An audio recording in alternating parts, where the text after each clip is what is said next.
তোমরা কেমন আছো? আশা করি তোমরা ভালো আছো। আর সকালেই আমি বলি তোমাদের ঘরে সকাল না অনেকটা বেলা হয়ে গেছে। তো শুভ নববর্ষ।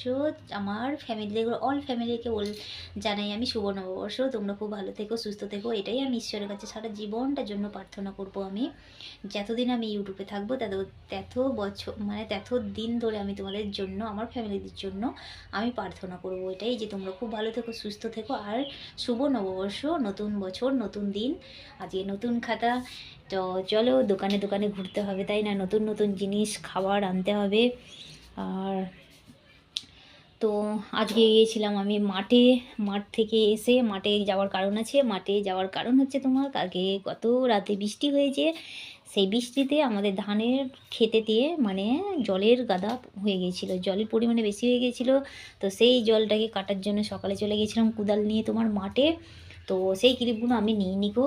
তো কুদাল ধুয়ে ধায়ে রেখে মানে রাখা হয়েছে। আর সকালেই খাওয়া হয়েছে আলু চচ্চড়ি দিয়ে মুড়ি। তো চলো। আর তোমাদের দাদাভাই, কি বলবো, তোমাদের দাদাভাই বাইরে আছে, বিদেশে চলে গেছে, সে বিদেশে আছে। তো আমি কি করে আমি এই নতুন বছরটাকে কাটাবো, এটাই আমি মানে ভেবে উঠতে পারছি না গো, কী করব, তাই না? তো চলো, এটাই তোমাদের ঘরে বলার ছিল। তো তোমরা এনজয় করো, তাই না? তো চলো। তো এই যে এখানে কুদালটাকে ধুয়ে ধায়ে রাখা হয়েছে, এই যে তুলে দিতে হবে জায়গার মতন। আর এইদিকে এই যে কড়াইটা চাপানো আছে, এই যে আলু ভাজা মুড়ি খাওয়া হলো আলু চচ্চড়ি দিয়ে। আর বৃষ্টি হয়েছে, কালকে রাতে বৃষ্টি হয়েছে, আজকে এরপর রোদের জোরটা একটু আজকে বেশি হবে। তো চলো, কলের জল চলে গেছে। আর আমাদের বাড়ি একটাই শুধু কাঠ এসেছে, এই যে একটা দোকানের, মানে বেশি দোকানের মানে আসেনি গো, একটাই আমাদের বাড়ি এবছরটা এসছে। তো কি করব, আজকে রান্নাবান্না কিছুই নেই। আর বাড়ির মানুষটা না থাকলে আমার ভালো মন্দ আমার খেতে মুখ দিয়ে উঠবে না আমার। সে থাকলে মিলেমিশে খেতাম, আনন্দ করে খেতাম, তাই না? তো আজকে মাংস ফাংস মনে করছিলাম করব, কিন্তু আমার মনটা চাইছে না। আমি বলছি না, বাড়িতে ও নেই, আমি মাছ মাংস খাবো, খেতে ইচ্ছে করছে না। মানে কি বলবো আমি, মানে মানে এতটাই এতটাই আমি আমার নিজের মানুষকে আমি ভালোবাসি। তো ওকে ছাড়া আমি কোনো জিনিসটা আমি খেতে আমি পারি না। তো কি করব, জানি না কি হবে। হয়তো ফোন করে বলবে যে মাংস ফাংস নিয়ে এসে খাও তোমরা। তো কি আছে তাই নিয়ে এসো, মন খারাপ করো না। তো তোমাদের দাদাভাই আমি খুব ভালোবাসি, আমি ওকে খুব ভালোবাসি। আমরা দুজন দুজনকে ছাড়া আমরা থাকতে পারি না গো। এইরকম এই ঝগড়া হবে, এই মিল হবে আমাদের। তো এইরকমটা আমি যেন সারা বছরটা, সারা মানে কি বলবো, সারা বছর আর মানে ফিরের জন্মেও যেন আমি এই স্বামীই আমি যেন পাই, আর একেই যেন আমি পাই, এইরকম। তো আমাদের বাড়িতে একটা পাখি গুড় গুড় গুড় গুড় করছে, আমি তাই বলছি আমি কে এলো। এই দেখো পাখিটা, এই যে এই যে এই যে এই যে এই যে। তো চলো, ওই যে জল ফল খাই, আবার মুড়ি টুড়ি থাকে তো ওই মুড়ি খাই, এই দেখো জল খাচ্ছে, দেখেছো? এই দেখো নেবে চলে গেল। মানে আমার স্বামীকে যেন আমি এই জনম, পরের জনম, তারপরের জনম, তারপরের জনম যেন আমি পাই। পৃথিবীতে যতবার আমি জন্ম হয়ে আসবো আমি যেন আমার স্বামীকে আমি যেন পাই, এটাই আর কি। নতুন বছরে আমার এটাই চাওয়ার। আর আমার সন্তানরা ভালো থাকুক, বাড়ির ফ্যামিলিরা ভালো থাকুক, আমার ইউটিউব ফ্যামিলিরা ভালো থাকুক, এটাই চাইবো। তো চলো, তো চলো, আবার সেই বিকেলে দেখা হচ্ছে তোমাদের সাথে। তো আজকে কোনো রান্না ফান্না তোমাদের সাথে শেয়ার করব না। তো চলো, হবে না কেন, তোমাদের দাদাভাই থাকলে আমি ভালো মন্দ রান্না করতাম, কিন্তু ভালো মন্দ রান্না হবে না, কেননা আমার যে মানুষটাই, আমার প্রিয় মানুষটা মাছ মাংস খেতে ভালোবাসে, সেই মানুষটাই আজকে বিদেশে আছে। তো আমি কিভাবে আমি ভালো মন্দ তরকারি রান্না করে খাবো আমি? তো চলো, আমি ভালো মন্দ আজকে রান্নাও করব না, আর আমি খাবোও না।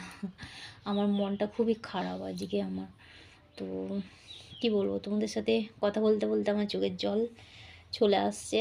তো কি বলবো, ও ফ্যামিলি ছাড়া মানে ও কোনো মানে কোনো দিনের জন্য ফ্যামিলি ছাড়াও কোনো দিনও কাটায়নি গো। তো খুব কষ্টর মধ্যে ও থাকে বাইরে, কি বলবো তোমাদের ঘরে। তো চলো, আবার দেখা হচ্ছে তোমাদের সাথে বিকেলবেলায়, ঠিক আছে? ফ্যামিলিরা, এই যে এখানে 50 টাকার মাংস নিয়ে চলে এসেছি। তোমাদের দাদাভাইকে ফোন করার পরে দিয়ে বললো যে কেন তোমরা মাংস নিয়ে আসবে না, মাংস এমনিতেই মেয়েরা তো খায় না, এরপর আমি একা কি করব। তো বললো 50 টাকা মতো নিয়ে এসো, ওটাই মানে আজকের দিনে খাও। তো মাছ তো আসেইনি, মাছ দাদা একটা এসেছিলো, যদি বা সে বড় বড় মাছ নিয়ে এসেছিলো, ছোটো মাছ নিয়ে আসেনি। তো চলো এরপর আমি এই মাংসটাকে মশলা মাখিয়ে আজকে অন্যরকম রান্না করবো মনে করছি, আলু দিয়ে। ওই যে পেটেই আলু আছে, আলুগুলোকে ভাজবো। তো চলো দাঁড়াও জলটা ফেলি।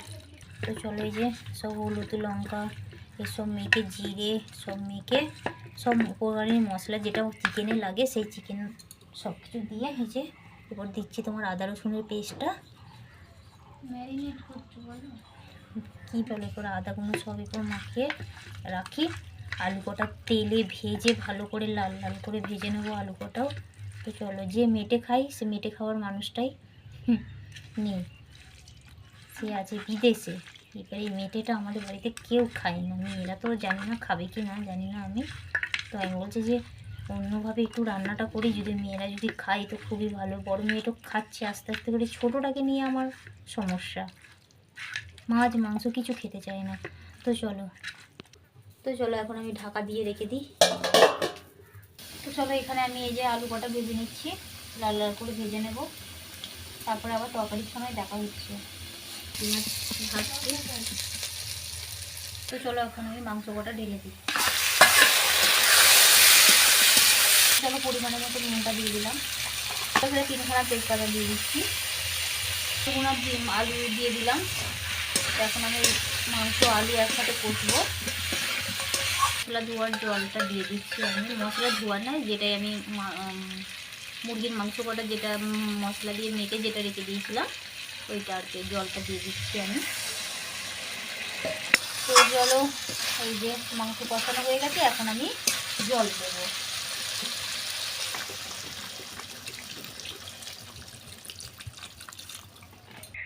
তো চলো এখানে এই যে মুরগির মাংস ঝোল রেডি এই যে। তো চলো আলু দিয়ে রান্না করেছি, আর এদিকে হচ্ছে তোমার আলু ভাজা। এই যে সেই সকালে মুড়ি দিয়ে খাওয়া হয়েছে আলু চচ্চড়ি, আর এদিকে এই যে গরম ভাত। তো চলো আমি এখনো সকাল থেকে কিছু খাইনি গো। তো চলো, আর এই যে তোমাদের দাদাভাই ফোন করেছে, তোমাদের দাদাভাইয়ের সাথে ফোনে কথা বলছি, এখনও লাইনে আছে। তো এই যে ফোনে কথা বলছিলাম, তো কথা বলতে বলতেই তোমাদের সাথে ব্লগটা, আজকের ব্লগটা এন্ড করতে হবে। তো চলো, বিকেল অবধি আর আমি ব্লগটা মানে করতে চাই না, কেননা বিকেল অবধি ব্লগটা করতে গেলে কি টাকা পয়সা কি শব্দ হচ্ছে গো। বিকেল অবধি ব্লগটা তোমাদের করে বলেছিলাম দেবো, কিন্তু বিকেল অবধি ব্লগটা আমি দেবো না, এখানে এন্ড করতে হবে। কেন বলো তো, নতুন খাতা করলে টাকা পয়সা চাই, তাই না? সেটাই নেই এখন। তো চলো এটাই আর কি বলার। তো চলো আজকের মতন টাটা বাই বাই। আর সকালে তো আমার চান হয়ে গেছে। তো চলো তাহলে টাটা বাই বাই। ঈশ্বরকে যে প্রার্থনা করি এই নতুন বছরে, তো তোমরা খুব ভালো থেকো, সুস্থ থেকো, এটাই ঈশ্বরের কাছে প্রার্থনা করবো। তো চলো তাহলে আজকের মতন টাটা বাই বাই।